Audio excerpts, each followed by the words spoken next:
தமிழ் வாழ்க, தமிழர்கள் வாழ்க வளமுடன். சவுதியில் பல அரசு துறையினர் ஊழல் குற்றச்சாட்டில் கைது. சவுதி அரேபியாவின் ஊழல் தடுப்பு மற்றும் கண்காணிப்பு ஆணையம் நசாஹா பல்வேறு நகரங்களில் உள்ள அரசு துறையினரையும் சில பொதுமக்களையும் ஊழல் குற்றச்சாட்டில் கைது செய்துள்ளனர்.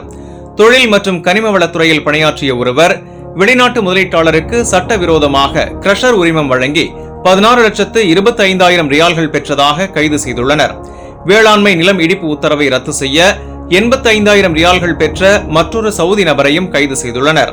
நகராட்சி பணியாளர் சட்டவிரோதமாக ஒப்பந்தத்தை வழங்க 1,95,000 ரியால்கள் பெற்றதாகவும், உப்பு நீர் சுத்திகரிப்பு நிலைய இயக்குநர் 35,000 ரியால்கள் பெற்றதாகவும் நசாஹா தெரிவித்துள்ளது.